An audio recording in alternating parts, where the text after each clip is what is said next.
Applications of एचएसएबी principal, एचएसएबी सिद्धांत के जो है सो उपयोग या अनुप्रयोग। बहुत सारे एप्लीकेशंस एचएसएबी सिद्धांत के हैं। ये जो है सो ऑर्गेनिक रिएक्शन मैकेनिज्म को समझने में हेल्प करता है। Metal ligand interaction metal complex के अंदर होते हैं, उसको समझने में हेल्प करता है।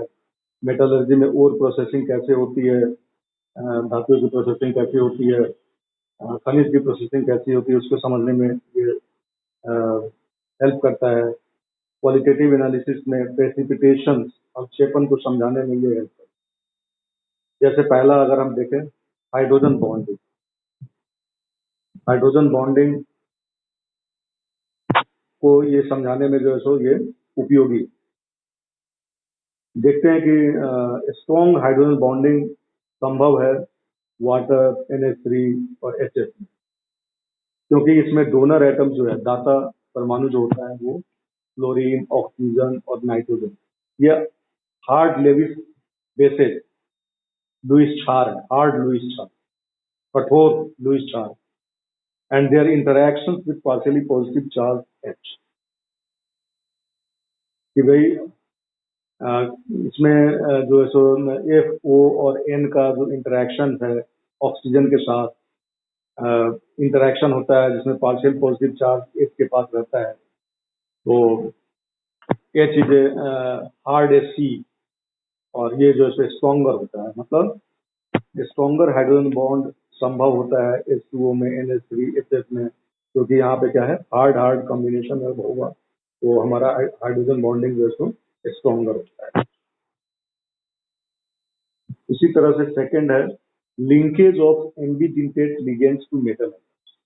एम्बीडिंटेट का मतलब है उभय दंतुक लिगेंड, मेटल एटम्स के साथ जैसे किस तरह से लिंकेज में, किस तरह से बॉन्डिंग में, इसको भी समझने में जो है एचएसएबी सिद्धांत जो है तो हेल्प करता है।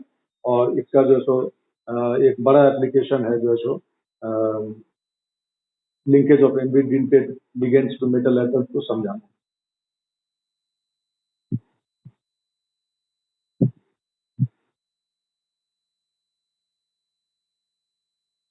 पता है, it is one of the important applications of the SPN minus ligand is an ambidentate ligand. ये थायोसाइनेट आयन जो है ये एक उभय दंतुक लिगेंड है।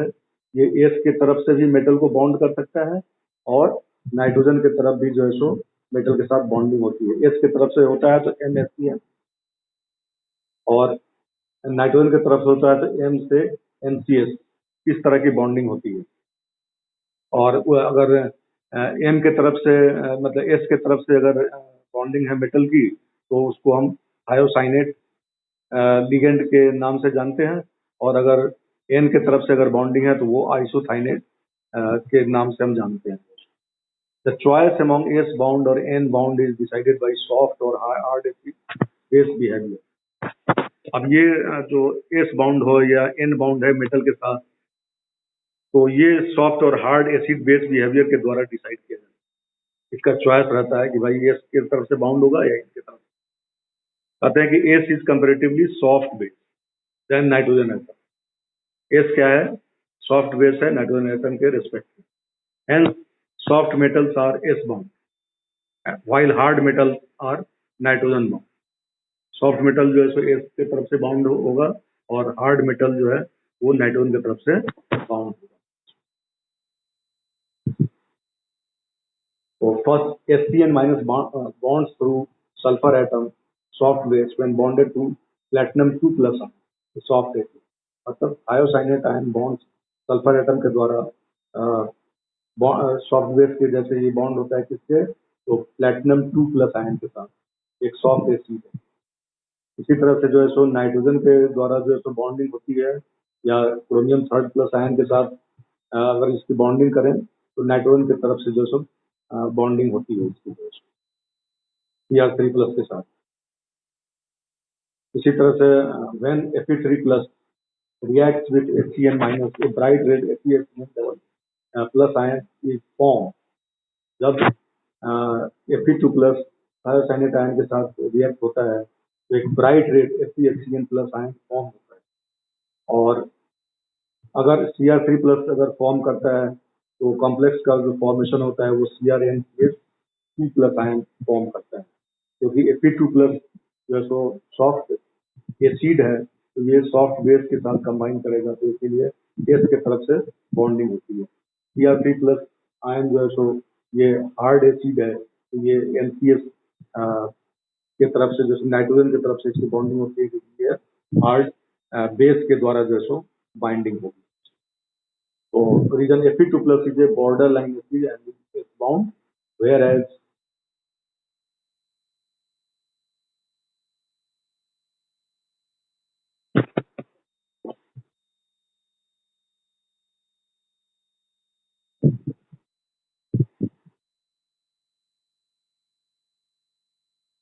तो रीजन क्या है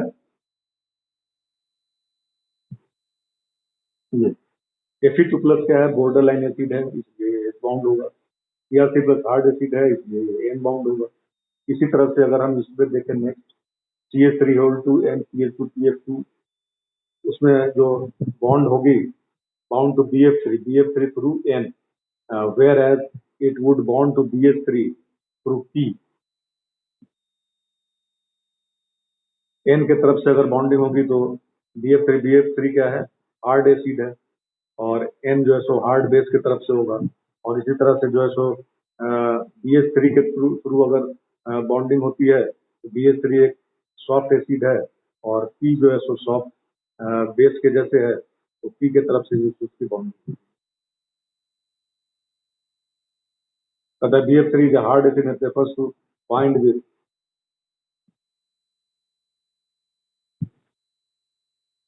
BF3 is a hard acid and prefers to bind with nitrogen atom. मतलब BF3 क्या है, एक हार्ड एसिड है, इसलिए वो नाइट्रोजन एटम के द्वारा बाइंड होगा, एक हार्ड बेस। इसी तरह से BF3 क्या है, एक सॉफ्ट एसिड है और प्रेफरेंसली बॉन्डेड टू सॉफ्ट बेस, इसलिए ये P एटम के तरफ से जो है बाउंड होगा।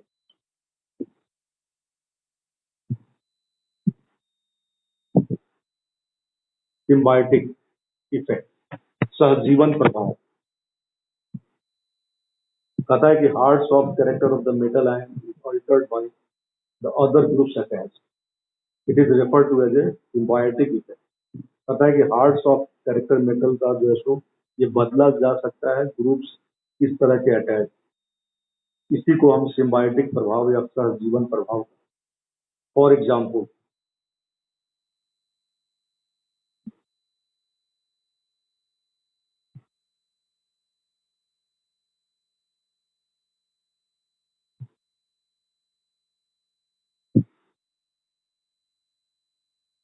कहता है कि CO3+ क्या है, एक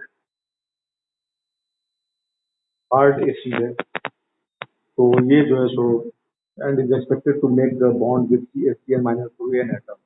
HCN- के तरफ से अगर बॉन्ड बनाता है तो नाइट्रोजन एटम के द्वारा जो है ये बॉन्ड होती है की तरफ से। तो इस तरह से जो हमारे पास जो कॉम्प्लेक्स होगा वो CONH3 NCH3- आयन जैसे बने। और when bound to however when bound to 5 soft base ligands like Cn- ion, the hardness of cobalt ion CO3+ is reduced। 5 soft base ligand Cn- ion के द्वारा अगर बाउंड होता है तो CO3+ कोबाल्ट आयन का जो है सो हार्डनेस ये कम कर देता है। तो जो हमारे पास जो कॉम्प्लेक्स है COCN5 2+ आयन, ये सॉफ्ट एसिड के जैसे बिहेव करेगा, और जब सॉफ्ट एसिड के जैसे बिहेव करेगा तो HCN- की तरफ से जो इसकी बॉन्डिंग होगी वो थ्रू सल्फर एटम होगी, और इसका जो हमारे पास जो स्ट्रक्चर होगा वो हम COCN5 HCN3- आयन जो है बनता है। आज हमारा टॉपिक जो है यहीं पे समाप्त होता है, और इसको जो है हम नेक्स्ट जो है सो application of SSD to predict the direction of वो अगले क्लास में